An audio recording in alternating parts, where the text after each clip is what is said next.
this is work with former postdoc Ofer Shayevitz and Yoni Kaspi, and a slew of my grad students. I'll point out who did what as we go in the talk. So I'm going to argue for next generation wireless networks. What we are seeing is that the learning and parameter tuning of these networks is taking a lot of the overhead of the network. And historically, we have done this sort of ad hoc. We design a network to find the right parameters to operate. But next generation wireless systems, when you start looking at them, they're increasingly complex. So they have parameters that, when you look at each layer, they have many parameters. The parameter space is rather large, and also when you try to estimate these parameters, you get a lot of noise in your measurements. So these, also on top of that, these networks are designed in a versatile way. So as opposed to old school networks where they design it for a particular setting, the goal is to do everything in software, and then when you move around, the network scenarios change. Maybe you design it so that it works both in a mobile setting as well as in a low mobility setting. So they're designed with this sort of very different minds, different states in the mind of the designer. So, and the hope is that it adapts to the new network conditions as it goes through these changes. So these makes really a simple argument that the performance will depend on learning these parameters. They're complicated, but I have to learn them, and I have to adapt to them. And in fact, one would argue the networking layer or the network controller or the software-defined network is basically designed, is there for you to learn all of these parameters and act upon them as you go, right? However, we have done this in sort of a more like an engineering design. Okay, this network will do this, and we'll set these parameters. We have not really looked at them from a fundamental perspective. So I'm going to argue that unlike the legacy systems, the quantity and the complexity of these parameter space is so large that it's not enough to just design these systems without asking fundamental questions about how much this overhead is going to cost us. I'm going to talk about 3 examples today. The first 2 are pretty much mapped to the same mathematical formulation, so I'm going to start with that. The third one is the slide generalization. So basically, the first 2 are the physical layer parameter settings that these days modern networks are expected to adapt to. The first one is the ultra-wideband sensing. So I basically have a large bandwidth that I could potentially, as a secondary user, communicate at any sub-band of it. And I would like to sense it in order to find the vacant bands to communicate over. The second one is a beam alignment for millimeter wave. So the millimeter wave has this ability for various reasons that the antenna needs to be really narrow in order to focus its energy and go against the path loss that you see at the frequencies. But also it allows you to do basically point-to-point communication and reduce the interference problem that we've had in wireless. But in order to do that, I need to find the receiver and transmitter constantly have to find each other and really focus their beams on each other. And that finding of your neighbors, it becomes an expensive process. And then I will generalize this and say basically all networks will have performance that is a function of the parameters. And as the networks get more and more complicated, we can think of this performance as a function of, as an unknown function, right? It's a function. I don't have a closed form. How can I optimize a function whose closed form I don't have? So you can think about all the network does is find the optimizer of such functions without the knowledge of these functions. We understand some overall big picture properties of these functions, but not the closed form. So in my group, half of my students are basically working on variants of this. The objective is to characterize the network overhead that is associated with these problems, figure out what is the minimal, from a fundamental perspective, what is the minimum number of measurements I need in order to do this, and is it worth it or not from a network design perspective, and possibly minimize it. So as I said, these are the first 2 examples. They end up mapped to the same math problem. So let me just say them again and mathematically try to formulate them. So let's say I have a B unit of band, and this B is large. And basically, I have primary users. Let's assume it's super homogeneous, so they all would potentially can take subbands of with delta as the resolution of their transmission.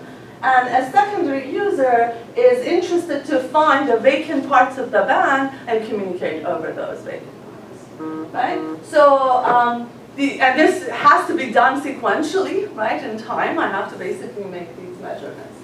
So in time, I'm going to make measurements, and I'm going to collect observations, and at some point, after tau measurements, and this is the overhead that I'm paying, these extra measurements that is only there for me to decide what bands to communicate on. Right? So this is all overhead, this is all wasted time, and I'm going to collect these measurements, make an estimate of which bands are empty, and then if I make a mistake, I'm going to pay a penalty. So this is going to be always, due to noise, it's going to be always some reliability that I have. What's the difference between a sample and an observation? They're the same, right? I'm going to take a sample and I'm going to assume that it's a noisy observation of this. So the model of it will matter, and I'll show you what I'm going to assume.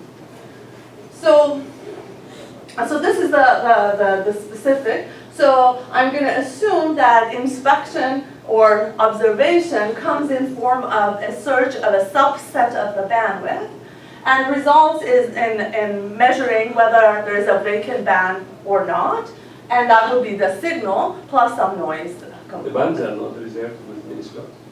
So, so I'm going to look at it from a longer time scales. So I'm going to integrate. How do you actually get a band? Primary users are dedicated slots. The secondary, yeah, so they each might be there or not. And the secondary, all it does, it senses to figure out which bands are empty or not. So it's an estimate. If I have a scheduler, I don't need to sense. Yeah, absolutely. You're right. Tell you what's empty. No, it's in some ways the scheduler also has to get some form of information from the primary user. So you could potentially argue. Only if the scheduler will find out if they are allocated bands are used or not. Exactly. So that's exactly from the perspective of me, whether this is a secondary user or a scheduler, it's just going to have to do a sensing in order to decide which bands are used or not. That's the random quantity that it looks. Because we are moving towards more time scheduling protocols. Yeah, so this you can imagine it to be time scheduled, but the users who stop, they're not going to tell I don't have anything to send. Right? You're going to let the sensor to decide, oh, this person has given up the band that it was using. Okay. So, and the model that I'm assuming... Even when you have timeouts? I give you the slot for 10 minutes and then you're out. So the goal here is that if I give you a 10 minutes usage, but you only have a minute, I want to recover. You still want to do Yeah, exactly.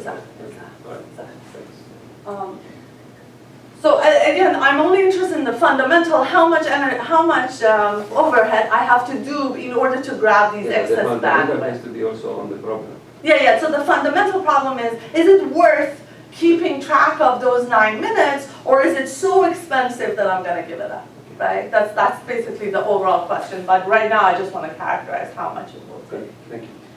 So the model that I'm going to do is a really simple model. It's like a linear model, but I'll show you that you can think of this as a more generic model. So the model is the occupancy vector is a W, and it's going to be added some noise to it because each band will have a noise, let's say Gaussian noise with spectral density sigma squared per unit of bandwidth, and then you decide whether to measure it or not. So my measurement matrix and my occupancy matrix are binary vectors. I should say matrix, they're vectors. They are binary vectors, 0 and 1, says whether a band is vacant or not in terms of W. And here I assume for simplicity for this talk that I know how many vacant bands I have. Again, simplification, I just want to know how much time it takes me to recover them. My measurements are also binary, whether I decide to look a particular band or not in my measurement vector. And the noise, as I said, is a noise vector. And it's basically, for the purposes of this talk, at the end I'm going to talk about relaxation, this can be viewed as a Gaussian vector uncorrelated across the components of it, right? So, and the dimensions are all B, which is total bandwidth, divided by W, with delta, which is the narrowest band that you're looking at. So, and as I said, the overhead, the wasted time is when I make a declaration, because I don't want to make too wrong of a declaration about which bands are empty. I have some constraint on reliability, and I want to minimize. Correlation than a stochastic knapsack problem. It's basically it's even simpler. There's not a combinatorial problem at all. It's just a POM-DP. You can write this easily, and I will talk about it. You can write it as a POM-DP. Okay, so this is minimize this guy subject to this constraint, and for the purpose of talk, I'm going to write tau of epsilon, saying there is a reliability epsilon on all of the problems that I'm gonna describe. Right? You can think about the dual versions. Okay, so similarly, I could do the same in the angular space. So the problems are identical. So let's say I have a transmitter that wants to find its receiver at a certain antenna width of delta, and B now is the area that I would like to look at is all of the beam space, and let's say it's 0 to 2 pi, right, 0 to 360 degrees, and I would like to find exactly the location in this angular space of my receiver. Okay? And again, I can do, and I will talk about the more practical part, I can design different kind of beams to focus my energy in a particular direction, and depending on what the receiver reports, I can sort of figure out where they are. And there are two ways. I can make my beams are very narrow, and this is the state of the art. They call it the beam dialing. They kind of go through the 360 degree with the narrowest beam they can until they find each other. It grows linearly with the width of the antenna. Right? Well, we were working with NIST on 60 gigahertz and 30 gigahertz, we were using two antennas, one omnidirectional and one like this. And the omnidirectional was very low bit rate, exactly to find where you want the other one don't is. have to do that. But so even there, the narrow band guy has to know, basically to fix its direction, And right? using the omnidirectional to find where you are, then I direct my narrow band to you. Yeah, so that's the whole point here. So if you look at the way they do it right now, the millimeter guys, if you do completely wide band, the energy that gets very far is so little. Yeah. So they have to do some kind of a combination of what you're saying, sort of like a resolution dialing. Yeah. And we would like, and I'll talk about a little bit of the history of what people do and so on. So again, the subspace B, subsets of P are used, measured sequentially. You can think of the exact same model that I talked about, right? So again, I have a subset that I'm basically looking at. Now it's in the angular space rather than the frequency space. And I have the same linear model for the purposes of this talk. Okay? So this is what we're interested in basically solve. So from a mathematical perspective, the two problems are identical. So I'm going to forget about the application for a minute. I'm going to say I have an unknown parameter set, W, that lies in a binary vector of dimension V over W.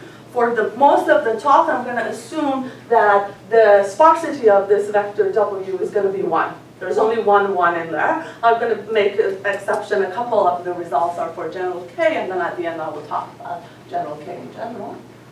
I'm going to look at measurement vectors A of t, again in the binary vector space, and I'm going to look at this measurement linear measurement model.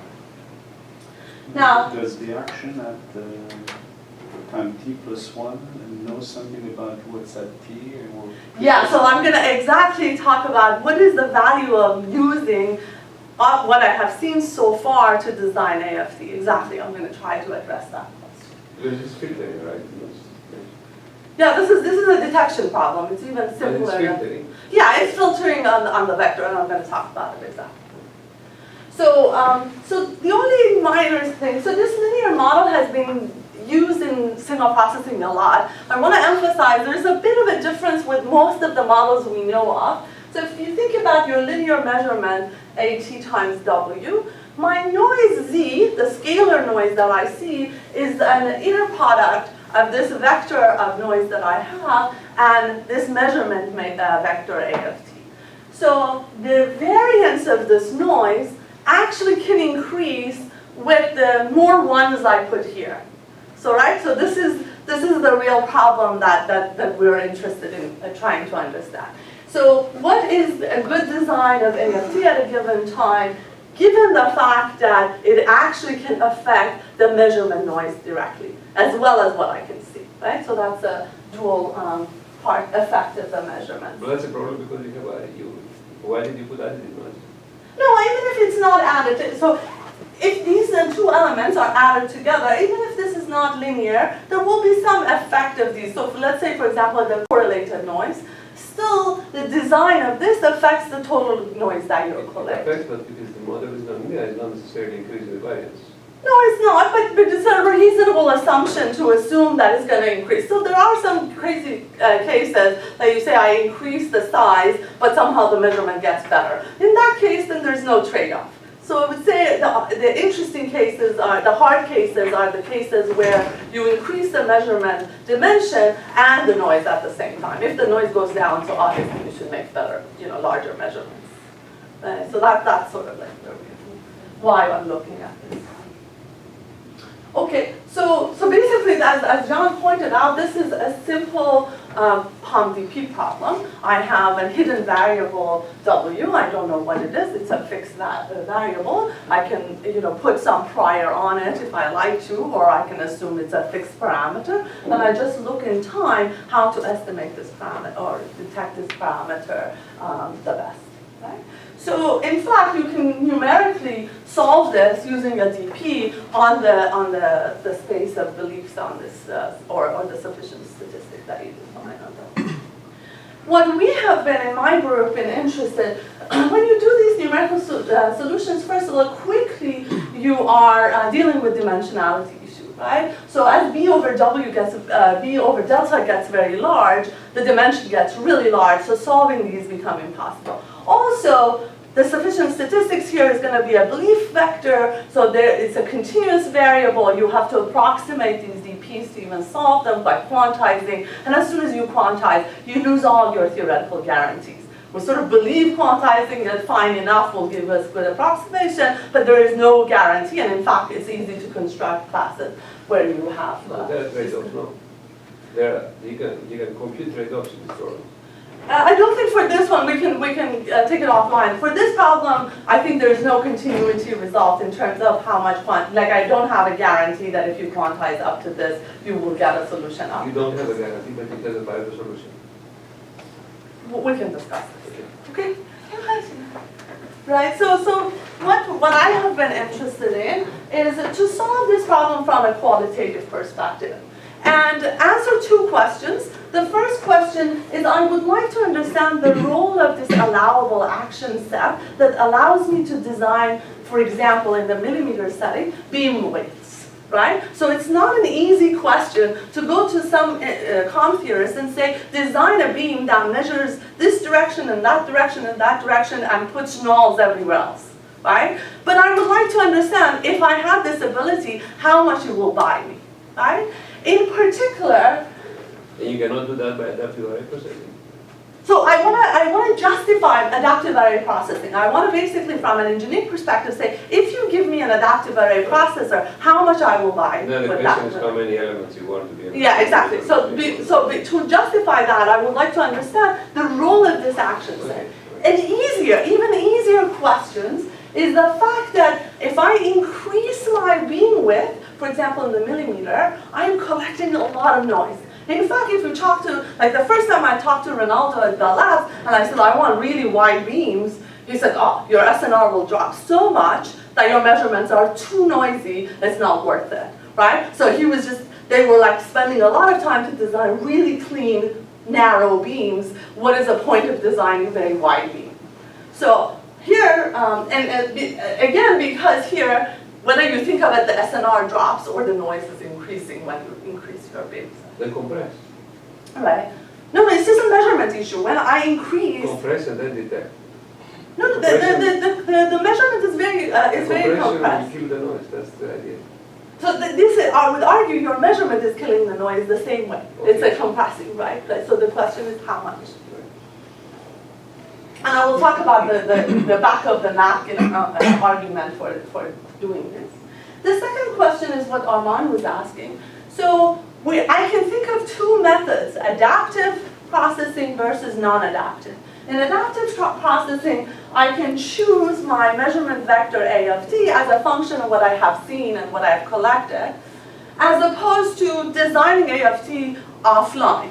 I'll just tell you what to do, search this beam, that beam, ahead of the time, and I would like to know what is the amount of money you get from going from the simple offline model to a more complicated adaptive model. And is it worth it or not, and how much, right? So I would like to say what is the gain associated with adaptivity, and especially because these feedback policies of designing AFT given paths are computationally expensive. So I would like to understand how much of this I should pay.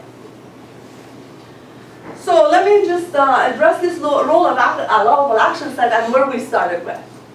So we said basically it's an advantage of group testing, right? So in the example of antenna, it is true that if I look at a very wide beam, I will get really crappy measurements. They're very, very noisy, but if I do this randomly from random coding arguments, I will get a benefit of grouping all of my measurements together. I will have a group testing framework that will say, if I only did very narrow bands, I'm stuck with a linear growth in terms of complexity. I have to go linearly and search for all of my space. If I take these really terrible intervals that are very bad noise in terms of the profile, and I just repeat them with coding gain, I should be able to get a logarithmic behavior in the complexity of my search space. Right? So that argument says, you know, it's no-brainer.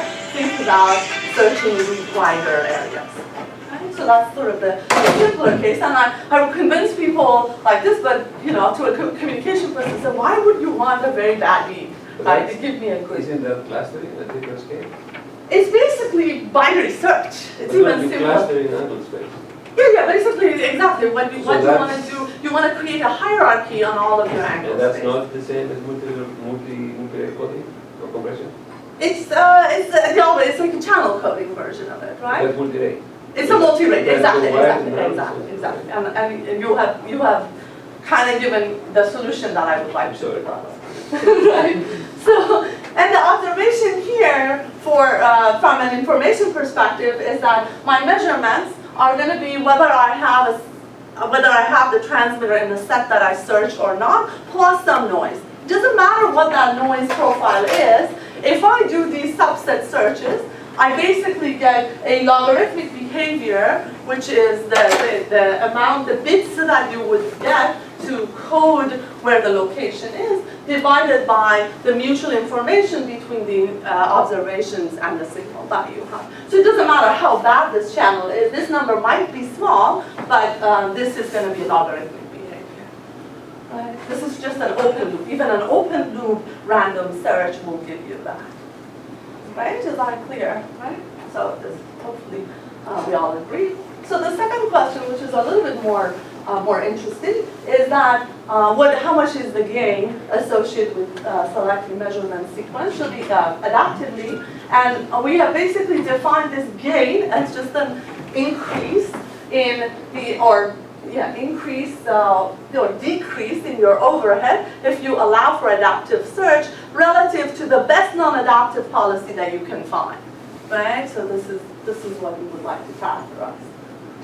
Does it matter how much memory you allow in the picture?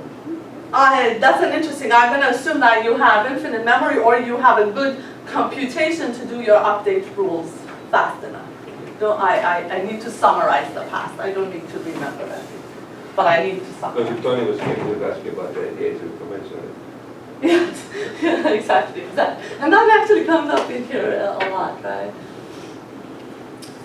So here, or if you had demos, he would always put a memory that you have to update and stuff like that. Yeah. We cannot ask the same question because somebody's coming right to talk about this. Right, exactly. Exactly. So what is going to be interesting, and I think would be of interest to this audience, is that you can say, okay, let me just do asymptotic, right? Like I just gave you an asymptotic when B over delta gets large, information theoretically, I have a very complicated, how does it scale? And what is really interesting is our first temptation was to think that B over delta is the critical parameter, is how many locations I'm going to be basically searching for. But when you look at asymptotic analysis, you see two very different schemes. There is a quantitative difference between whether you increase B or delta. And this is because of the way my measurement model worked. Remember, my measurement model was a function. The larger I search, the more noise I have. So if B grows, the overall noise is growing, and the problem is much tougher than if delta shrinks. So this is going to be, and I will show you this in terms of numerics as well as analysis. So you need a bit of a tighter asymptotic analysis to the tighter non-asymptotic analysis, such that when you try to recover the results, you recover these two regimes separately. You don't want to fudge the two together. And in 5G you can do both. Yeah, exactly, and in both, and in fact, that's why I picked these two examples. The sensing problem, B is growing. The angular space, B is fixed. Your resolution is going to 0, and you will see qualitatively there. So I'm going to give the contribution of the talk, and then maybe go a little bit deeper with the material. So I'm going to basically unpack what I just told you in terms of questions, what kind of answers we have.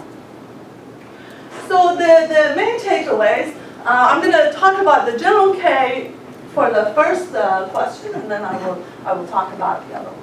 The main takeaway is that you can think of search problem in terms of a very well-known communication problem. So what do I mean by that? So remember, I should have put this on my slide. I'm going to write it here. My model was that your Y of A is A of T times W plus noise, right? So this is the model, or A of N, I guess, here. And these are vectors of zeros and ones, and I'm going to multiply them by the location. So if you think about it, I can write my A, let's say this is A1, the first vector, as a vector. Everywhere that I have 1 is the location I searched. Everywhere I have 0 is the location I didn't search. And my W is going to be the one row that this, let's say, my signal or my object was present. If there's 1, there's going to be only 1 row. If there are multiple, there are going to be many, many rows. So if, for example, let's say I only have one target and it's the first row, and I look at the number of zeros and ones that I put, this is a code book. The measure, let's say I don't have any noise, I look at where my ones and zeros appear, and I can recover which row was transmitted. Right? So even though it's a search problem, I can imagine the object is giving me a signal through my measurement pattern, right? And now if I have k of them, I have to decompose which k rows I added up together to get the measurement. And then unfortunately I have a noisy version of them. So instead of 0 ones, I see something Gaussian noise added to them.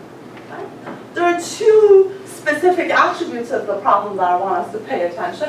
One is the fact that I have a feed forward that determines my noise variance. And that's because of this inner product, right? The noise variance will depend on how many ones I have in my code book. Right? This is kind of awkward for communication theorists. Why would my channel depend on the code book that I design? But in this setting, it just comes naturally from the measure from the model. Sorry.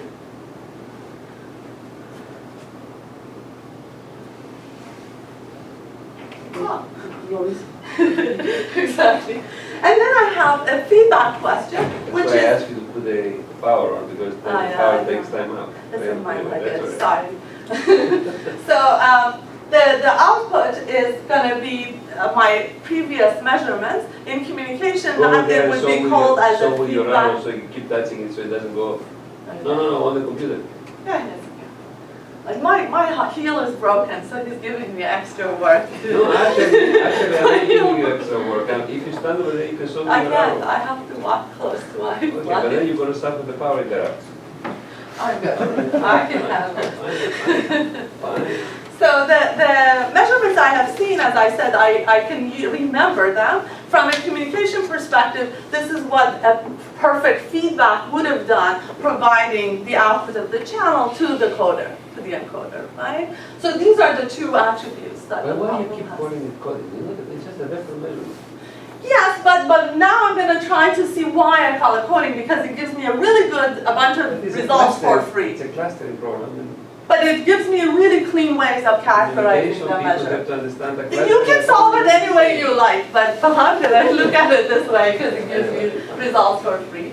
So the reason I do this is because two things. If I kill this feedback, or I restrict myself to non-adaptive strategy, this becomes a very well-known problem. In fact, if you open Gallagher's book, he calls it MAC channel with states, right? So this will be the state of the channel. Coder is going to decide the state of the channel as well as the code book, and you can ask yourself, what is a best non-adaptive strategy can do? And that's something I get for free. So the first use case is that I can do this for free. I can characterize the best non-adaptive policy.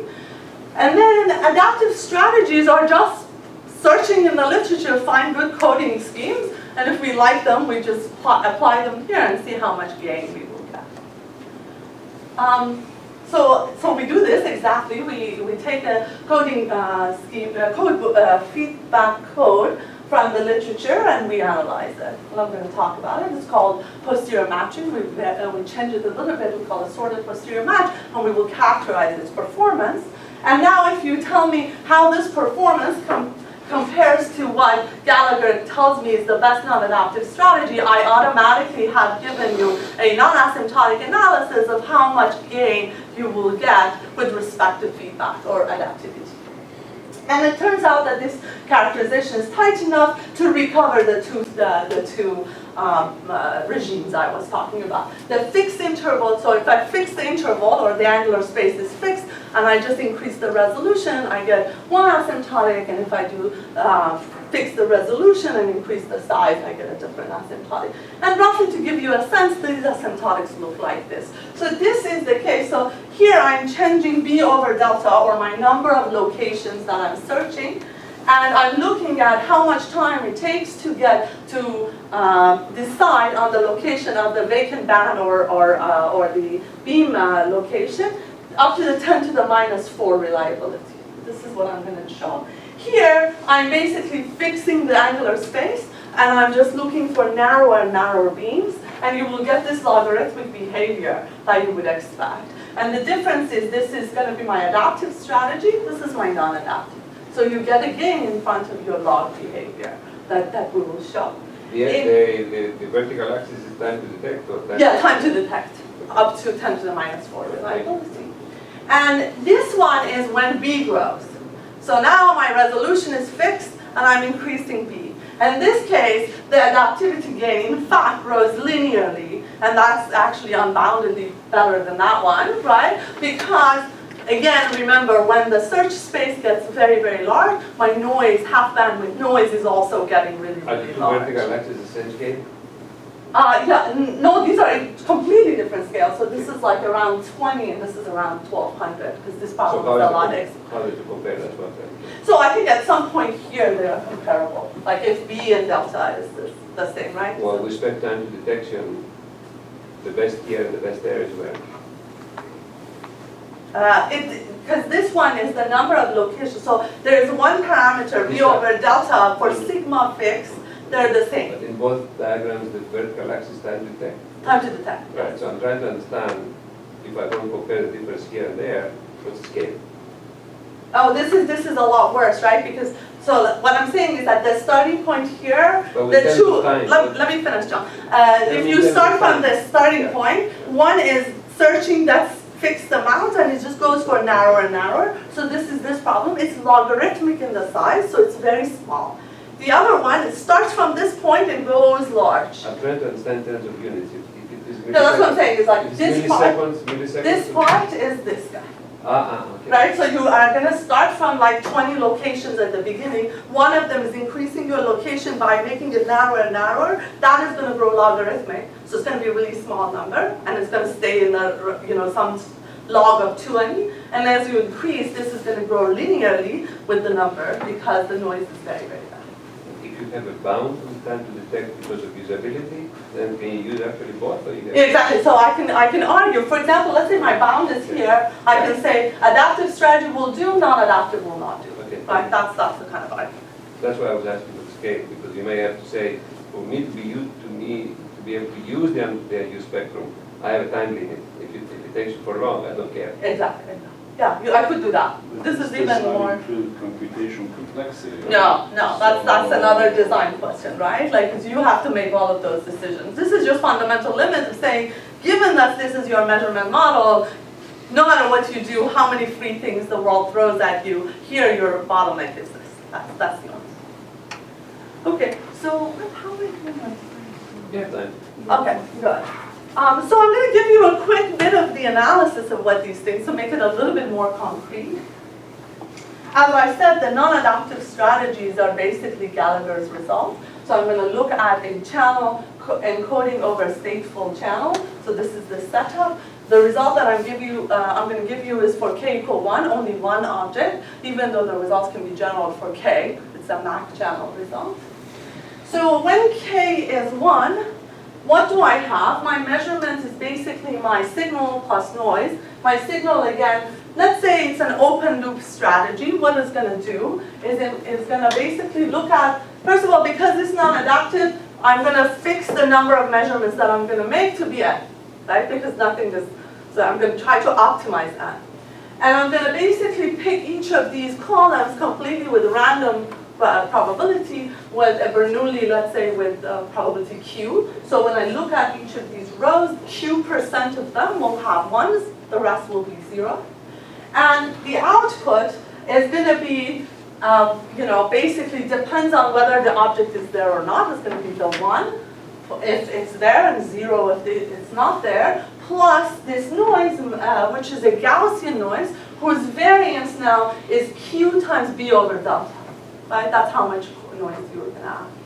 So this is a simple VPSK model. I have a binary input channel. I'm sending 0s and 1s, and I'm looking at a Gaussian added to it. And you can do, this is the classic problem in comp theory that anybody has learned how to calculate.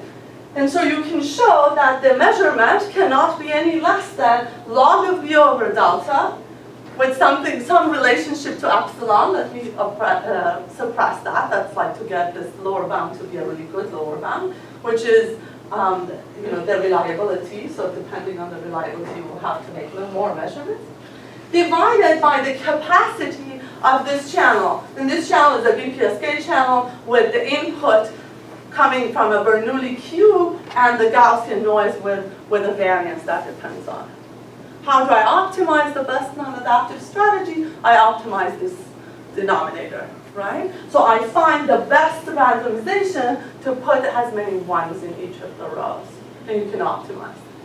Now, right now, you can see those two different asymptotic regimes showing themselves, because Q star will be a function of B of delta and sigma, so you will have to optimize for all these three parameters, and depending which one is big, which one is small, the results will be different. So what I'm showing you here is I fix sigma, and I basically vary delta, and the number of locations here is varying. So this constant, the optimal constant for all parameters stays constant. It's just the best variable that you can find. On the other hand, when I increase B, what happens is this capacity goes to 0. Right? Because I'm collecting more and more noise. No matter how small percentage-wise of the capacity I search, I'm collecting a lot of noise. So all non-adaptive strategies have to go really, really narrow. So they're building bad codes. They're very biased codes. They're basically the subsets that have to overlap so that you can do your decoding are very small. The chances of their overlap is getting smaller, so you have to do redundant. There's something I must have missed. Your formula depends on beta on b over delta. Yes, it depends on the b over delta, but also sigma. Yeah, but so I'm not really sure I understand the argument that depending on how you change b or delta, you get something qualitatively different. So Q star is also a function of b and delta. Remember Q star? B over delta or b and delta? B and delta separately, right? So if you look at this Q appears in both locations. So as a result, it has a different relationship to B and delta differently, right? Because this one is just the input. So for example, if you just change Q delta, right? This guy you can optimize as much as you want. Yeah, Except that Right. what you have there, at least the way I read it, is a function of Q and something else, and that something else depends on Q and the ratio B over so delta. Maybe this would explain. So this is a binary input channel with a Gaussian noise added to it. At best, the channel will be clean. It will be a 1-bit channel. So when the noise is low, I have 1 bit going out. When the noise gets very large, I have a huge amount of variance to be added. So the capacity of this channel, when I have a Q, is going to go to 0 very fast. So I'm going to be basically trying to limit the number of I zeros. understand, but it's still, everything is B over delta. No, but the noise, so the effect is that the noise appears, it's a question of, so you're taking the hit in your mutual information by creating asymmetric input distribution, right? And by taking extra noise in the model. And there's going to be a trade-off where you're going to take the cut. When you're taking the noise cut, your channel drops to 0 rather fast. When you take the other one, your channel, you can ignore the effect of the noise. You're going to be more generous with what Q you move. I think he's saying that in that expression, B and delta come as B over delta together as a unit. Is Yeah, that the that's point? right. I could have written gamma as B over delta, right? And you basically, if I look at it, But I'm saying because when B grows, this noise variance grows. When sigma goes small, this guy is going to get, you see what I'm saying? This is saturates when the noise goes to 0 versus the infinity. But the Q is a The function effect. of all these variables, so you have both of them there, that's what he's saying. No, you have this one too, right? Right, but you have never given a formula that clearly delineates the dependence on B and the dependence on delta. I mean, if you had told me that the log B over delta was log B square over delta, and the bottom was B over delta, then I would have seen your point. Okay? But the way you have it now is B over delta, which is a constant, let's call it gamma, and now give this to Calculus 101, and I think that the function, the Q star, will depend on sigma and will depend on gamma. That's true. Let me see what am I doing wrong. There's no dependence on B and delta, it always appears B over delta, right? I mean, I can see the argument that you made earlier, right, which is a qualitative argument in the first part. Yeah, let me see how do I recover it. Yeah.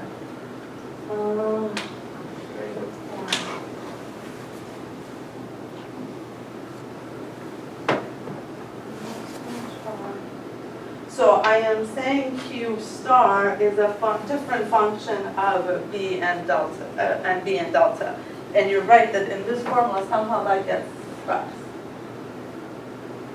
I have to write. This formula is wrong. No, I'm not. No, it's a notation. I'm doing something with the notation Yeah, right. that is wrong, That's right? right. That's the capacity of this channel. I'm writing it too concisely, I think. But I don't know exactly where I should. And you're saying that I can, the best solution is randomized, I cannot find a deterministic algorithm. No, because you don't know where the location is, right? Sort of like a random coding. No, but you never proved that I can find a deterministic algorithm. And I can do it only by algorithm. Oh, no, I'm saying something, it's not me. Gallagher's saying something less than that. It says the randomized code of this form is the best you can do, so you can search for a better deterministic one, but it won't beat this guy. Because of the Gaussian model. Because this is a lower bound, I'm saying you cannot do any better than that, and they come up with a random code What scheme if I don't have that a you... Gaussian model? No, for this one, this is for the Gaussian model, for sure. But in reality, you're not going to have Gaussian model. But it doesn't matter, for this additive model, right? So this is what I say, for a Gaussian, it will be what is the best input distribution. But the for actual channel is not going to be Gaussian. it doesn't matter what channel it is, so long as you have a model like this, signal plus noise, this lower bound holds. And if you can find a random code that does it, then you're done with the job of finding this lower bound. That's all I'm saying. Right? And the non-adaptive scheme will achieve this up to this term. So there is some fudge factors still. It's not perfect. But yeah, so that's like the non-adaptive strategy. Is it possible that what you have on the left-hand side does not depend on B over delta? Because what you showed before, was that a plot of Is it the lower bound, or was that a plot of? You're right, I was showing you this, but what I'm showing here is the plot of the denominator of this lower bound. Right. So the B and delta should appear in this differently, right. and I'm saying my notation is a problem. And I'm trying in my mind to Alright. reconstruct this as the mutual information difference. But yeah, somehow the notation is the wrong one. Too much appearance information theoretic formulation, that's all. So the non-adaptive strategy is what I talked about. So this was a lower bound in saying it's a converse. You cannot do any better than that, and you find a lower bound, a randomized scheme that gets close to it. You fix the number of samples such that this probability of error overall is guaranteed, and then you do this optimal choice of Q star, and you search with a Bernoulli code. And you basically achieve this lower bound. This is the non-adaptive strategy. The adaptive strategy perhaps is more interesting, and it's more to the liking of us. So I'm gonna describe this pictorially, so ignore this for a minute. So the only thing that I would like to say is that this is going to be an adaptive strategy. So I'm going to keep track of what I have seen by keeping track of this posterior vector that summarizes where the object is, subject to what I have done and what I have seen. Right? So this is my posterior, and I'm going to track it in time.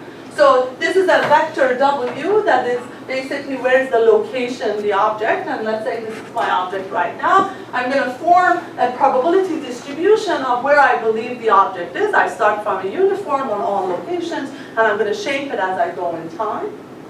So this the strategy does this. First of all, if one of these locations is 1 minus epsilon, reliable, I say, okay, this is the location, I'm done. If, on the other hand, it's not, I'm going to try to basically do a binary search on this vector. How do I do this? I firstly sort it, because remember, I want the smaller size. So I sort it, and then search left of the median. So this is the way I do it. I sort the vector, and I put ones left of the median, and I search those guys. And this is guaranteed to be really small. When things start looking sharp, this is going to be a small set in terms of size, and it has half probability. And that's the performance of these two algorithms. You can simulate these, and this is what I'm showing you. This is the simulation. And analytically, you can get non-asymptotic upper bounds on how the performance of this algorithm works, and a corollary of that. So these are all going to be basically a Lyapunov-based argument, because now this is an adaptive scheme. I basically have to ask myself how this posterior shrinks into a delta function. How fast can I do this? So you do a Lyapunov analysis. And the corollary is that you can compare this upper bound with that lower bound. The lower bound on the non-adaptive strategy, the upper bound on the adaptive strategy will give you these two modes of operation that we talked about. And again, so this is how these B and delta show up. So you're right that my model is, and my notation is wrong. Because before you had, for the second term, you had a square root. And sigma occurred as sigma, not as sigma squared. Yes, I'm being very careful with the notation. It's careless with the notation. It was a square root. Yes, square root was sigma. Yeah, and the sigma will come out. Exactly. And then where is the delta there? Yeah. So this is the delta going to 0. This is the asymptotic of delta going 0, B going to infinity. So that's the difference in these two regimes. And these are the curves. These are the analytic curves that you would get with these analyses. So these are the performance. You see these analytic curves are really, really loose in terms of the gap to reality. In this case, actually, the lower bound, the Gallagher's lower bound, is very close to the performance of the best non-adaptive. So in that sense, we are safe, because we know this is the absolute universal lower bound, so that sort of justifies why you don't want to bother with searching for any other strategy, these random strategies. Okay, so how many? Okay, 1.5. Okay, so let me stop and talk about generalization. First of all, let me do justice to people who have done work on this that we learned quite a bit. So the problem when the noise is not a function of the measurement has been studied in channel coding quite a bit. It goes back to Bernashev and Jigangarov. They looked at the searching, generalized binary search, showed its connection to channel coding, used their own results, Bernashev's results on the DMC with feedback. The adaptive scheme that we have is a variant of Ofer Shivitz and and feather in 11. And the analysis that we have is very much improving on analysis of Hornstein as well as Weber, Fraser, and Henderson to get this sort of upper bounds in terms of performance of this bisection search, or in our case it's a bisection search, but for general case it'll be a posterior match. Generalization. So you can easily imagine that, for example, for this millimeter wave, why would the noise grow linearly with the size? There is some evidence in the literature that yes, indeed it grows linearly. The SNR is actually dropping inversely. The time to measure is drawn. So we could look at more generalizations, like maybe take a function that grows square root or goes quadratic. What are the difference? And you get the same, of course, you could analyze it, but more interestingly, the same you can simulate it, but more interesting, the analysis. This is the analysis I just showed you, and I'm sorry, but I now look at the noise variance, not the number of location. I'm changing the noise variance fixed B and delta at a fixed value. This is the 360-degree search. And this is what I just showed you before in terms of the noise variance.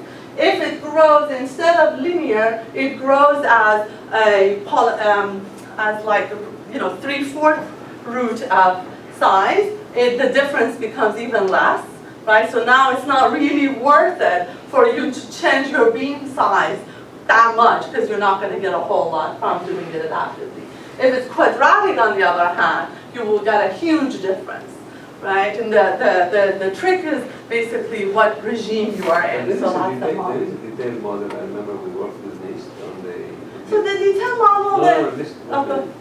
We have done simulations with NIST on high frequency channels all the way from 1 gigahertz to 6 gigahertz. And I can tell the noise there is not Gaussian. But on the other hand, it has this thing, this impartial thing, so it's like optics. So actually, this can actually. This whole channel that I'm right now assuming is really super simplistic. That I'm assuming a beam model, right? Like I'm assuming an sensing integration. So you could even do much more interesting stuff with the total measurement as a function of a array processor, and just take all of those. And we're looking with Pia to see how that model comes up. But there is something like a noise folding that occurs there. That any time that you look at measurements that grow across angular space, they collect more noise. Now, how much depends on correlation in the spatial domain, right? So if they're highly correlated, you increase it, you won't get as much noise. What I'm trying to tell you is for the very high frequency channels, right? Mm-hmm. Because of reflections and other things, the noise is much more impulsive than Gaussian. So you're bringing another completely different question, which is what I don't call a noise. That's not a measurement noise. It's the noise of the environment, and I'll talk about that. That is, I'm not assuming, in this model, I'm assuming a very clean. Your measurement is coming exactly from that direction. In reality, if it's indoor measurements, your direction, the real, is the dominant eigenvalue of that spatial matrix that the channel gives you. So there is a standard. Yeah, so I'll talk about how we can model that. There is a standard in the industry that was developed by IEEE and NIST and others for different frequencies in real environments inside. And one should try to check algorithms against this simulation, because it's actually very accurate. Yeah. So I think I might be wrong, but talking to Ronaldo, I think those measurements depends on the shape of the signal, the array beam that you produce. Then you can make a really good measurement. But in terms of like what would happen for very wide arrays. When we were trying to build the model, there are measurements available with array antennas and with only direction. Yeah. So that if you put some weights on it like this, then you have to really think about, like, if I create a sort of an array like this, what kind of response I get from the environment. That would be a channel model. So practically, sorry, John. So practically, the other question that comes up is this: that you can go to a comm theorist and say, give me a bunch of array designs. So this is from Broderick Heath's group. They have designed these hierarchical beams. So this is a beam that divides the space in two, and they have analyzed what the model would be, what the measurement will be. This is 4, so now these are the 4 peaks are covering the space versus 2, and then you can do 8, right? So a good model, a more practical model, here I have told you, you can search in angular space in any way you want. reality is somebody will give me a hierarchical version of Right. these, half space, one. So given this, what can you do? And in fact, it turns out analysis will be, we take a cut in terms of the bounds that we get, we lose something, but our analysis goes directly through by looking at a decision tree. So you do a posterior match subject to a decision tree. So if anybody is interested, I can talk about how that analysis, it's just a variant of our analysis and it goes through no problem. So those generalizations we can handle. These are ongoing generalizations that I think are still stand, are open and are very difficult. So the multi-target case, like if I have k vectors that I'm looking for. If I have an OR channel, this problem has been solved in terms of a sequential adaptive group testing. So you basically look at whether there's an object in the set that you have searched, that problem is solved. And we have mapped it to an OR MAC channel. What we know is that you take a factor of 1 over k in what comes in front of your log of b over delta, and this k either bounds the number of objects in there or is the actual number. So what is the difference? The k, when it's the bound, is for non-adaptive strategy. Let's say I tell you there is maximum of 100 objects there. Non-adaptive strategies have to be designed for the worst case, for that 100. Adaptive strategy, and it's like 3 objects it turns out there. Non-adaptive strategies can adapt to 3. So the cut that they take is a more case by case. Now, this is all for the OR channel. For the adder channel, this becomes a quantitative group testing. Even without noise, very little is known in terms of good adaptive strategy for quantitative group testing. In fact, most low complexity algorithms we know are worse than the non-adaptive strategies in that case. It's a very, very fun combinatorial problem of how do you construct 0 to k by creating binary searches. Right? So this is I really, if you like combinatorial fun problems, this is a problem. Knapsack heuristics will not work here. Because I have a feeling that knapsack heuristics will kill the problem, but anyway, we'll talk about it. I don't think knapsack, it's the inverse problem to the knapsack. If the sum is 4, so you want to generate as equal of outputs of 0 to k. For both. So this one I'm willing to make a bet with you, not because I'm that smart, but because the people who have worked on it are giants. Like, we're talking about Erdos, and like this is a hard problem. No, it's a combinatorial problem. This case says adder channel without the noise is combinatorics. And I bet on them before I bet on you with all my, it's a hard problem. It's really a hard problem. The noiseless case. You should see what we're doing, okay, because anyway, we'll talk about it. Yeah. So the dynamic case is also really interesting. What if this vector is changing, right? Like, so you have a location and it moves. You would like to track it. Now, it's not a search anymore, it's a tracking problem. We can generalize our results. We can cheat and say it's a fixed speed. I don't know what it is. So now you detect the location, tracking it, you estimate the speed, and you go back and forth between the two. So we have results for this, but if the speed is random, or the location jumps are random, then all is loose.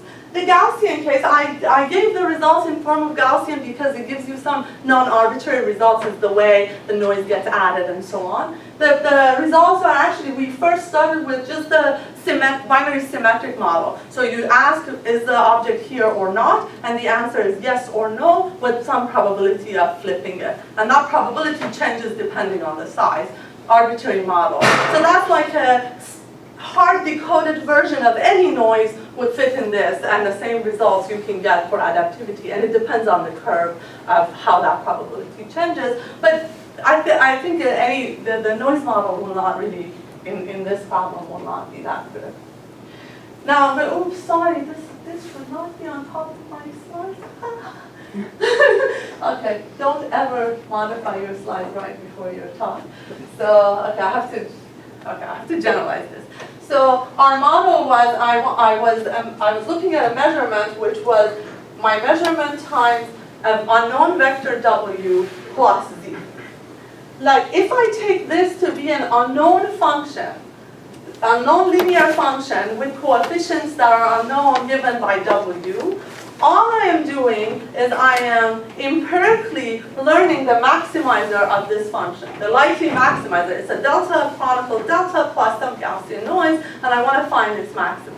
Why stop at this linear model? Why do we stop at... So a very nice framework, and I really apologize for this, is an empirical optimization problem. I have a function, and now this function is your network performance as a function of the parameters onto real life, and you would like to optimize it empirically. And so you have a sequential problem. You measure x1, f of x1 plus noise is revealed to you, and then you do x2 and so on, and you would like to do this. A very common model is, again, a linear model where these are Gaussian variables, and that formulates this spatial domain. Like you have a matrix, the spatial, the channel, and those are Gaussian coefficients, so you're making linear measurements of these unknown Gaussian variables, and you would like to optimize. That was going to be my next question, but actually you don't need to assume anything about the function, you can just develop algorithms simply by measured data, period. Exactly. So the kind of You results don't we need to have have, any assumptions whatsoever. the kind of results that you have could be quite universal, but they're terrible in terms of scaling. Because f of x1 could be really unrelated to f of x2 and in fact anything else, right? Where's the tuning here? So you're looking, the tuning is finding the x star that maximizes your f of x star, right? So you have a function. So what is it exactly that you observe? So you f of x, so you submit x1 and goes through, you set your network at these set of parameters, you measure f of x1 plus, let's say, some noise, which might or might not be a function. Doesn't have to be class. Right. Right, so let's say I set my network, I measure for some short duration, I get an approximate measure of how the performance is, and then I look at x2, right? So this is, if f of x2 and f of x1 have no relationship to each other, this is a hopeless case. You're basically linearly searching and keeping track of what this guy f of x looks like subject to this noise. But how is x2 related to x1?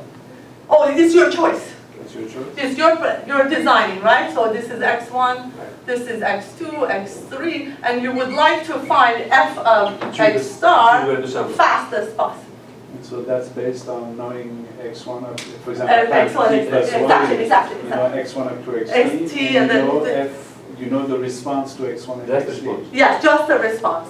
So what I was saying is, you could make this a complete unknown vector, and now if I measure f of x1 a bunch of times, I effectively get rid of this, and I can formulate this as just a classic bandit problem. It has no information about the other ones, and worst case, you have to measure everything. So if there's k x1 to xk, you have to measure each of them infinitely to get infinite reliability on each measurement. That's hopeless, right? No, the point is you don't need to estimate the parameters. You can actually go direct to decisions. Yeah, that's what I'm saying. You could do either way. You can optimize this guy or you can learn it. In fact, it turns out all the algorithms that are good in the bandit setting are also really good for learning. So they're not, because this problem, nothing is changing. There's no real control here. But the interesting case, I would argue, is when the f has a structure, like mine. It was a delta function. A delta function has a lot of structure. I don't waste my time on zeros. That's why I looked at combinations of things rather than one thing.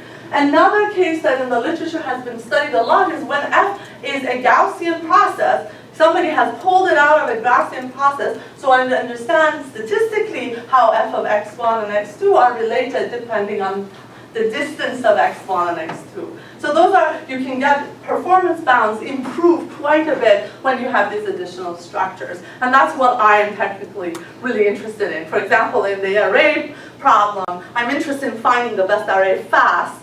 If all the spatial directions are completely independent from each other, then there's hopeless. I have to trace the whole space. Practically on the phone, how many elements are going to have in the array? 4? Yeah, so that's what I'm saying. They're very small, right? So these are small numbers. So you're better off thinking about a linear structure and really try to define a way of detecting the best coefficients and not do it. Or look iteratively through space.